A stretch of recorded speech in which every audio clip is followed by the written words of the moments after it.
Secara umum ada beberapa peristiwa yang akan berlaku pada hari akhir setelah kematian. Pertama, al-ba'tsu wal khuruj minal kubur, kebangkitan dan keluarnya manusia dari kuburan-kuburan. Yang kedua, ardul mahsyar, di mana manusia akan dikumpulkan di sebuah tempat yang disebut dengan padang mahsyar. Kemudian yang ketiga, haudun nabi, telaga Nabi sallallahu alaihi wasallam. Kemudian yang keempat, syafaatun Nabi sallallahu alaihi wasallam, syafaat Nabi sallallahu alaihi wasallam. Kemudian yang kelima, al-ardu amam Allah, pembentangan amal di hadapan Allah subhanahu wa ta'ala. Kemudian yang keenam, kemudian ketujuh dan kedelapan, hisab. Kemudian pembagian catatan atau suhuf dan juga timbangan. Kemudian setelah itu inqisamun nas ajwajun, manusia akan dikelompok-kelompokkan sesuai dengan amalannya di bumi. Kemudian setelah itu ada qantaratul madzalim, ada qisas di antara manusia. Dan yang terakhir, al-jannatu wan nar, adanya sorga dan neraka. Inilah yang kita akan bahas di pagi hari ini. Ma'asyiral muslimin yang dimuliakan Allah subhanahu wa ta'ala, keyakinan kita kaum muslimin bahwa manusia pasti dibangkitkan. Dan bagaimana caranya Allah subhanahu wa ta'ala membangkitkan? Ada yang mengatakan bahwa ketika Allah subhanahu wa ta'ala hendak membangkitkan manusia, maka Allah akan turunkan hujan yang sangat deras. Kemudian hujan itu akan membasahi semua tanah di bumi. Tentu bumi bukan bumi yang kita pijak hari ini, tetapi bumi yang sudah dirubah. Yauma tubaddalul ardu ghairal ardi, bumi yang sudah dirubah bentuknya oleh Allah subhanahu wa ta'ala dari bulat menjadi terhampar, sehingga tidak ada satu jengkal tanah pun kecuali hujan akan menembus bumi itu. Dan di dalam bumi itu ada tulang-tulang ekor manusia. Inilah di antara makhluk Allah subhanahu wa ta'ala yang tidak dihancurkan pada hari kiamat. Sejak Adam alaihi salatu wassalam sampai yang terakhir mati, tulang ekornya manusia, ujung tulang ekor tidak akan dihancurkan, karena dari situ kita akan dibangkitkan. Ketika kemudian air hujan yang Allah hujani mengenai tulang-tulang ekor itu, kemudian Allah subhanahu wa ta'ala menyuruh seorang pemanggil untuk menyeru agar manusia dibangkitkan kembali. Maka tiba-tiba kemudian Allah subhanahu wa ta'ala ciptakan kembali tulang belulangnya, daging-dagingnya, darah-darahnya, kemudian menyatu dengan setiap tulang ekor manusia itu. Maka manusia akan keluar dari kuburannya tanpa ruh. Bayangkan manusia sejak Adam alaihi salatu wassalam sampai yang terakhir mati, Allah keluarkan dari isi bumi, diletakkan di permukaannya, sebagaimana Allah subhanahu wa ta'ala berfirman, wa alqat ma fiha wa takhallat, dan kami kosongkan perut bumi dari jasad-jasad manusia dan dilempar ke permukaan bumi. Dan Allah juga mengatakan, wa akhrajatil ardu athqalaha, dan kami keluarkan beban-beban bumi ke permukaannya. Kemudian setelah itu Allah subhanahu wa ta'ala perintahkan Israfil untuk meniupkan sangkakala yang kedua. Ketika Israfil meniupkan sangkakala yang kedua, maka tiba-tiba ruh yang Allah subhanahu wa ta'ala letakkan di hari ketika Allah menghancurkan alam semesta, bagi ruhnya orang-orang yang beriman Allah letakkan fil illiyin, bagi ruhnya orang-orang kafir, orang-orang fasik munafik Allah letakkan di sijin.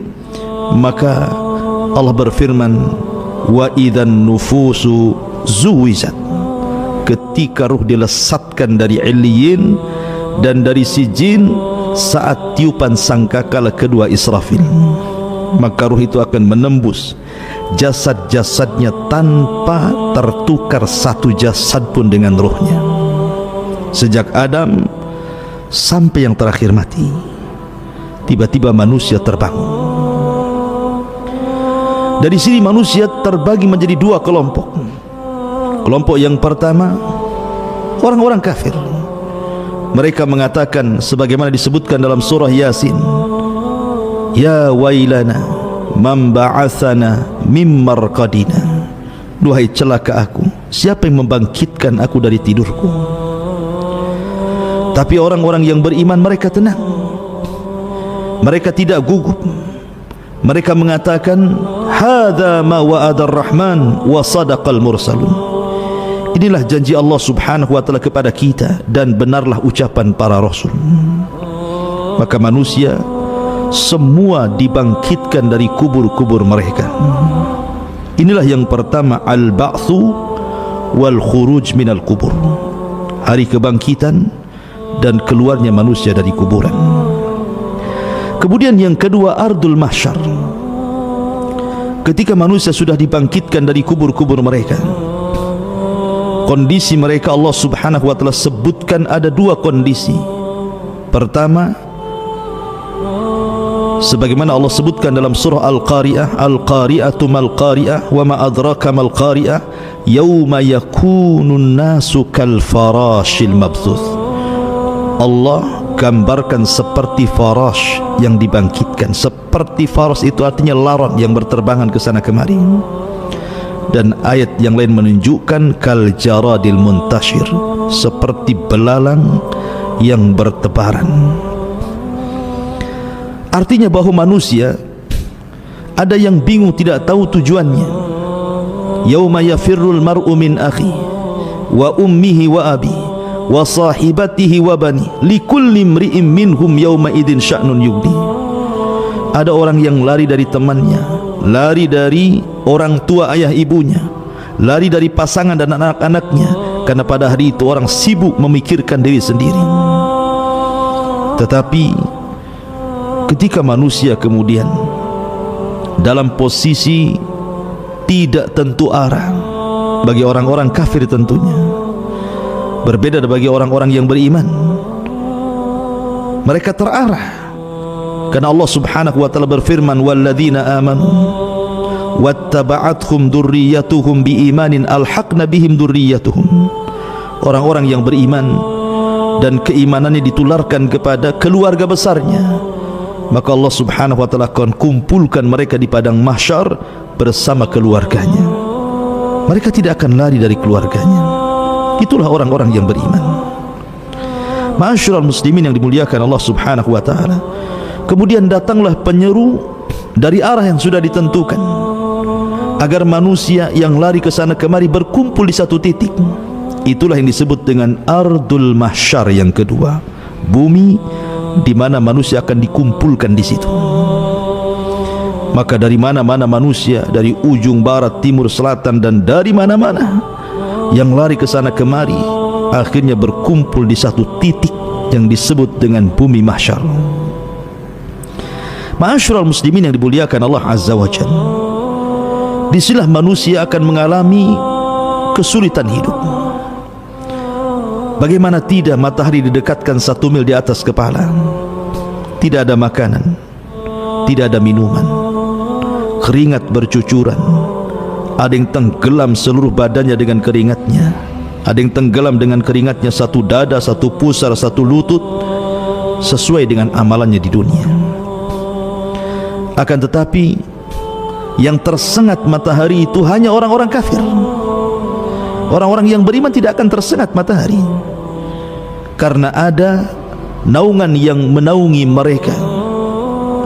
Sebagaimana Allah Subhanahu wa ta'ala terangkan bahwa orang-orang yang beriman itu fi dilalin wa uyun, mereka akan ada payung yang akan menahan sinar matahari langsung ke atas kepala mereka. Mereka dinaungi. Itulah orang-orang yang beriman. Mereka tidak akan kepanasan, tidak seperti kepanasan orang-orang kafir, sehingga cucuran keringatnya sampai menenggelamkan mereka, sehingga kalau seandainya kapal dijalankan di atas keringatnya, maka kapal itu bisa berlalu. Ma'asyiral muslimin yang dimuliakan Allah Subhanahu wa ta'ala, saat manusia kehausan karena mereka dibangkitkan dari kubur-kubur mereka, ibaratnya kita tertidur lama, kemudian kita dibangunkan, tentu yang pertama kali kita akan cari air karena kita haus. Coba saja anda tidur 3 hari 4 hari kemudian terbangun, pasti yang ditanya air. Maka peristiwa yang ketiga adalah haudun Nabi sallallahu alaihi wasallam, telaga Nabi. Dan setiap Nabi diberikan telaga, dan Nabi sallallahu alaihi wasallam diberikan telaga. Panjangnya perjalanan 1 bulan, lebarnya perjalanan 1 bulan, gelas ciduknya sejumlah bintang yang ada di langit. Air telaga Rasul warnanya putih, lebih putih dibandingkan susu, rasanya lebih manis dibandingkan madu. Orang yang minum dari telaga itu, kata Nabi SAW, man syariba minhu falam yadma abada. Orang yang minum dari telaga itu tidak mungkin haus selamanya. Ma'asyiral muslimin yang dimuliakan Allah Azza wa Jalla, maka mulailah setiap umat mencari nabinya, dan Nabi SAW sudah menunggu di telaganya. Maka satu persatu umat Rasul dan umat-umat yang lain meminum dari telaga yang sudah Allah Subhanahu wa ta'ala anugerahkan kepada setiap nabi, termasuk Rasul sallallahu alaihi wasallam. Dan yang pertama meminum telaga Rasul adalah Ahlul Yaman dari kalangan Ansar, sahabat Nabi sallallahu alaihi wasallam. Kemudian disusul dengan Muhajirin, kemudian disusul dengan orang-orang mulia setelahnya. Tetapi tiba-tiba ada umat Rasul yang hendak mendekati telaga itu, tiba-tiba diusir, dihalau para malaikat. Sehingga kemudian Nabi SAW, karena dia seorang Nabi yang memiliki kasihan dengan umatnya, berteriak-teriak dan mengatakan, ummati ummati ya Rabb, itu umatku, biarkan mereka minum. Tapi Allah Subhanahu wa ta'ala katakan, ya Muhammad, innaka la tadri ma ahdatsu ba'dak innahum ghayyaru wa baddalu. Wahai Muhammad, engkau tidak tahu apa yang terjadi dengan umatmu sepeninggalmu. Mereka sudah keluar dari sunnahmu, mereka sudah keluar dari petunjukmu. Biarkan mereka tidak minum dari telagamu. Maka orang-orang yang tidak minum, mereka akan mengalami kehausan yang luar biasa, tetapi mereka tidak bisa diwafatkan. Mereka akan tersiksa seperti itu. Ma'asyiral muslimin yang dimuliakan Allah Subhanahu wa ta'ala, setelah kemudian umat-umat meminum dari air telaga setiap para nabinya, ada yang minum dan ada yang dihalau, maka disinilah kemudian manusia akan masuk pada proses yang keempat yang disebut dengan syafa'atun Nabi. Syafaat Nabi. Manusia di padang mahsyar bukan sebentar. Allah Subhanahu wa ta'ala sendiri yang mengatakan khamsina alfasanah, 50.000 tahun mereka berdiri, tidak duduk, tidak berbaring. Yauma yaqumun nas li rabbil alamin, mereka berdiri menghadap Rabbul alamin. Mereka kelelahan, keletihan, mereka kebingungan apa yang harus mereka lakukan. Maka Allah Subhanahu wa ta'ala mengilhamkan kepada penduduk yang ada di padang mahsyar untuk datang kepada Adam alaihi salatu wassalam. Berangkatlah manusia ini yang segitu banyaknya menuju bapak mereka, bapak kita semua, Adam alaihi salatu wassalam. Maka mereka mengatakan, ya Adam anta abul bashar, wahai Adam, bukankah engkau bapak bagi kami? Ishfa' lana ila rabbik, ala tara ila ma nahnu fi, mintalah syafaat kepada Rabbmu. tidakkah kau iba melihat kondisi kami? Tapi Adam alaihi salatu wassalam i'tidhar, memberikan uzur dan mengatakan, nafsi nafsi idhabu ilan Nuh, aku tidak sanggup, pergi kalian, cobalah kalian temui Nabi, Rasul dan ulul azmi yang pertama, Nuh alaihi salatu wassalam. Berangkatlah mereka ke Nuh. Rupanya jawaban Nuh sama dengan jawaban Adam, tidak sanggup memberikan syafaat. Nuh alaihi salatu wassalam justru mengatakan, nafsi nafsi idhabu ila Ibrahim, pergilah kalian, aku tidak bisa memberikan syafaat kepada kalian, berangkatlah kepada Ibrahim, Nabi Allah Ibrahim, ulul azmi yang kedua dari kalangan para nabi dan rasul. Berangkatlah mereka kepada Ibrahim alaihi salatu wassalam. Tapi Ibrahim pun punya alasan, tidak bisa memberikan syafaat karena dia pernah berdusta 3 kali dusta. Sehingga Ibrahim tidak meminta uzur, kemudian mengarahkan manusia, datanglah kalian kepada ulul azmi yang ketiga. Siapa? Musa alaihi salatu wassalam. Musa pun memberikan uzur, tidak bisa memberikan syafaat karena dia pernah membunuh orang, dan Musa mengarahkan kepada ulul azmi yang keempat, Isa alaihi salatu wassalam. Tapi Isa pun tidak sanggup berikan syafaat, tapi tidak menyebutkan uzurnya. Tapi Isa mengarahkan kepada ulul azmi yang terakhir, Rasul kita Sayyidun Awwalin wal Akhirin, Sayyidul Anbiya wal Mursalin, Nabi besar Muhammad sallallahu alaihi wasallam. Berangkatlah semua manusia kepada Nabi sallallahu alaihi wasallam. Kemudian mereka mengatakan, ya Muhammad, anta khatamul anbiya wal mursalin, bukankah engkau penutup para nabi dan rasul? Isfa' lana ila rabbik, mintalah syafaat kepada Rabbmu. Ala tara ila ma nahnu fi, tidakkah kau iba melihat kondisi kami? Matahari didekatkan, keringat bercucuran, tidak ada makanan dan minuman. Mintalah keputusan kepada Rabbmu, minta syafaat kepada dia. Maka Nabi SAW mengatakan, analaha, kan ku coba. Maka Nabi SAW diarahkan oleh Allah untuk sujud di bawah arasy-Nya dengan sujud yang panjang dan lama, sampai akhirnya Allah mendatangi Rasul SAW dan mengatakan, irfa ra'saka ya Muhammad, sal tu'ta, qul tusma, ishfa tushaffa. Wahai Muhammad, angkat kepalamu, bicara kau didengar, minta kau diberi, minta syafaatlah kau diberikan syafaat. Maka Nabi SAW akhirnya memberikan syafaatul uzmah bagi semua manusia, semua umat, baik umat Rasul atau umat sebelumnya. Dan itulah syafaat khusus yang Allah berikan kepada Rasul SAW dan tidak diberikan kepada para nabi dan Rasul sebelumnya. Baru setelah pemberian syafaat, tentu syafaat itu ada 2 syarat, al-idhn war ridha, izin dari Allah, dan orang yang akan diberikan syafaat dapat ridha dari Allah subhanahu wa ta'ala. Dan manusia yang paling bahagia mendapatkan syafaat pada hari itu adalah orang yang senantiasa mengucapkan kalimat la ilaha illallah. As'adun nas bi syafaati yaumal qiyamah man qala la ilaha illallah.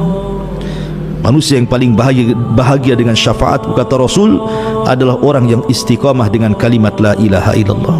Tauhid, akidah, tidak menyekutukan Allah subhanahu wa ta'ala. Ma'asyiral muslimin yang dimuliakan Allah azza wa jal. Baru setelah itu al-ardu amam Allah, penampakan amal kita di hadapan Allah. Liyurau a'malahum, faman ya'mal mithqala dzarratin khairan yara, waman ya'mal mithqala dzarratin syarran yara. Liyurau a'malahum, Allah akan memperlihatkan amalannya. Dan Allah subhanahu wa ta'ala akan memanggil satu persatu manusia dan akan mengajak bicara dengan mereka. Anda jangan bayangkan bagaimana Allah subhanahu wa ta'ala mengajak bicara satu persatu, sementara manusia yang dibangkitkan sejak zaman Adam sampai yang terakhir itu jumlahnya entah berantah berapa. Yang jelas, innallaha ala kulli syai'in qadir, la tas'al amman yaf'al wahum, la tas'al amma yaf'al wahum yus'alun. Allah itu atas segala sesuatu mampu. Jangan kau tanya perbuatan Allah, Allah yang bertanya perbuatan kalian. Allah mampu mengajak bicara satu persatu. Tetapi ada juga orang-orang yang ketika dibangkitkan tidak dilihat Allah, tidak diajak bicara Allah, tidak disucikan Allah subhanahu wa ta'ala, dan sudah disiapkan azab yang pedih, na'udzubillah. Karena memang kondisi orang-orang yang dibangkitkan itu berbagai macam. Di padang mahsyar ketika manusia dibangkitkan, ada yang dibangkitkan itu ketika dibangkitkan badannya sebesar semut di tengah-tengah manusia yang sangat besar, sehingga dia harus terseok-seok menghindari kaki yang akan menginjaknya. Siapa mereka? Al-mutakabbirun, orang yang sombong di dunia merasa besar, di akhirat Allah kecilkan. Ada orang-orang yang kemudian berjalan terbalik, kakinya di atas, kepalanya di bawah. Bagaimana caranya? Innallaha ala kulli syai'in qadir. Ada orang yang dibangkitkan buta, sebagaimana Allah subhanahu wa ta'ala mengatakan, Rabbi lima hasyartani a'ma wa qad kuntu basira. Ya Rabb, kenapa kau bangkitkan aku buta sementara di dunia aku melihat? Orang buta, bayangkan, kesana kemari, macam mana dia akan melangkah? Ma'asyiral muslimin yang dimuliakan Allah subhanahu wa ta'ala. Dan macam-macam orang dibangkitkan itu, tentunya disesuaikan dengan amalannya.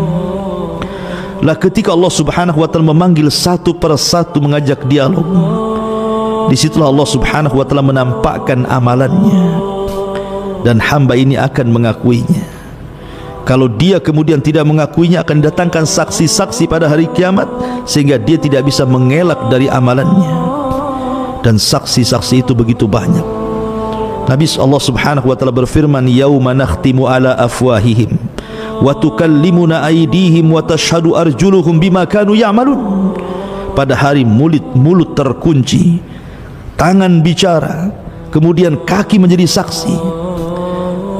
Bahkan kulit-kulit ini akan bersaksi kepada badannya, sehingga kemudian badan protes kepada kulit dan mengatakan, lima syahidtum alaina, hei kulit, kenapa kau jadi saksi untuk badanmu sendiri? Kata kulit, antakanallah, Allah yang buat aku bicara. Bukan hanya badan kita, bahkan bumi yang kita pijak akan menjadi saksi. Yauma idzin tuhadditsu akhbaraha bi anna rabbaka awhalaha. Pada hari itu bumi akan bersaksi, menceritakan kabar-kabar para penghuni di atasnya. Langit akan jadi saksi, lautan akan jadi saksi, para malaikat akan jadi saksi, dan sebesar-besar saksi adalah Allah subhanahu wa ta'ala. Siapa yang akan mengelak ketika kemudian amal kita ditampakkan di hadapan kita? Karena pada hari itu Allah subhanahu wa ta'ala berikan hafalan yang luar biasa untuk mencocokkan amalan yang ditampakkan dengan apa yang dilakukannya, supaya tidak diingkari. Kita di dunia ini, satu minggu kemarin kita ngomong apa, kita berbuat apa, kita terkadang lupa, baru satu minggu saja. Tetapi di akhirat tidak akan lupa. Allah kembalikan hafalannya sejak hukum taklif dia balik sampai dia mati, sehingga ketika dia melihat amalannya, ya memang benar itu amalan dia. Karena di situ akan ada yang kemudian berdusta di hadapan Allah. Seperti Nabi SAW mengatakan, ada 3 orang yang dihadapkan kepada Allah subhanahu wa ta'ala. 3 orang ini awal man tusyu'ira bihin nar, orang yang pertama disentuh api neraka. Pertama, seorang yang berjihad dan mati syahid. Ditampakkan amalan di dunianya, bagaimana Allah berikan nikmat kepada dia, dan dia pun perang di jalan Allah sehingga mati syahid. Kemudian Allah mengatakan, fima amilta fiha, apa yang sudah kau amalkan di bumi? Maka dia mengatakan, ustushhidu fika, aku mati syahid karenamu ya Rabb. Maka Allah mengatakan, kadzabta, dusta kamu, kamu berperang mati syahid, kamu hanya supaya orang-orang mengatakan kau ini pahlawan saja. Maka Allah perintahkan malaikat, masukkan orang ini ke neraka. Kemudian didatangkan orang-orang yang pakar Quran. Selama di dunia dia mengajar Quran, diundang ke sana kemari untuk mengaji Al-Quran dengan suara yang indah. Kemudian dia meninggal, Allah pun panggil orang ini, kemudian ditampakkan amalan di dunianya. Kemudian dia pun mengenali dan mengakuinya, dan Allah mengatakan, fima amilta fiha, lalu apa yang kau lakukan di dunia? Dia pun mengatakan, ya Rabb, aku membaca Quran karenamu, aku diundang membaca Quran di sini dan di situ karenamu. Maka Allah mengatakan, kadzabta, dusta kamu, dusta kamu, kau membaca Quran supaya orang mengatakan kau seorang qari. Kemudian datangkan ahli sedekah. Ahli sedekah didatangkan. Kemudian dia mengatakan ketika diperlihatkan amalannya, dia menyumbang masjid, menyumbang madrasah, fuqara wal masakin, anak yatim, orang yang berhajat dan membutuhkan, tidak ada tempat yang perlu disedekahkan, disedekahkan. Dan dia mengenal dan mengakuinya. Kemudian dia mengatakan, Allah berfirman, fima amilta fiha, apa yang kau amalkan? Dia mengatakan, tasaddaqtu fika, aku bersedekah karenamu ya Rabb. Allah mengatakan, kadzabta, dusta kamu. Kau bersedekah supaya orang-orang menganggap kau ini dermawan. Artinya bahwa ada orang-orang yang berdusta di hadapan Allah. Tapi bagaimana Allah kemudian disamakan dengan makhluk? Anda bisa berdusta di hadapan makhluk di bumi, tapi tidak mungkin Anda berdusta di hadapan Allah subhanahu wa ta'ala. La takhfa alaihim khafiyah. Allah tidak mungkin terhalangi apapun yang menghalangi kita.